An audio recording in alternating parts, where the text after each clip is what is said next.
Hello everyone, this is Sprinkles621 with the ultimate $200 budget gaming PC. This gaming PC will be able to run most games today at 720p around medium settings. You might be able to go to high to ultra settings depending on the game. It's obviously not going to be able to max out games like Star Wars Battlefront or The Witcher 3 at 1080p max settings, but it'll definitely be able to play most games at playable frame rates. So let's get right into it. For the CPU, which is also our GPU, is an AMD A8 7600 3.1 GHz quad-core processor for $77. This is an APU from AMD, which essentially means it's a CPU and a GPU in one.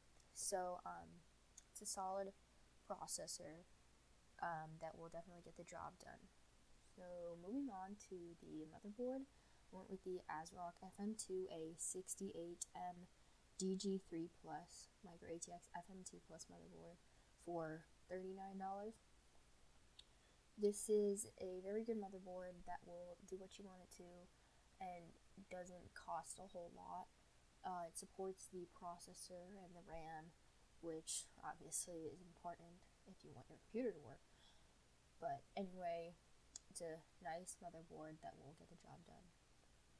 For memory, went with the G.Skill Array Series 8GB 2x4 kit DDR3, obviously. 2400 MHz memory for $32.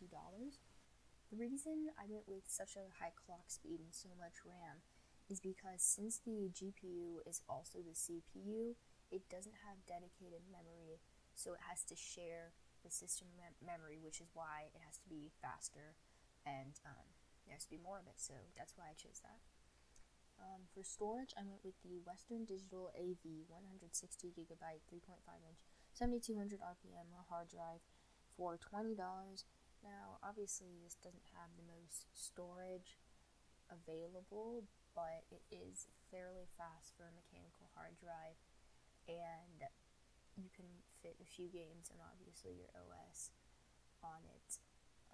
I definitely recommend that you pick up a higher capacity drive if you have a little more money, or in the future you get more money, so you can download more games, because file sizes are definitely getting bigger these days. Lastly, for the case, I bundled the case and the power supply. It's the Logisys CS6801BK Micro ATX Mini Tower case with 350 watt power supply for $32. This is a very small form factor case, so if you're looking for a case that doesn't take up a whole lot of room, this is definitely the one.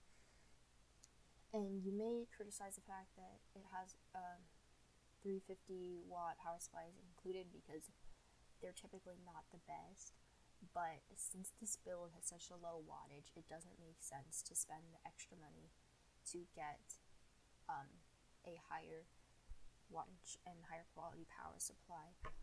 And especially since it is such a budget build, this is pretty much what you could fit in the budget, or what I could fit in the budget. So it's a good case, it works well, you don't really need much more than that. So that's pretty much all. Thank everybody for watching. Leave a like if you liked the video, and I'll see you next time.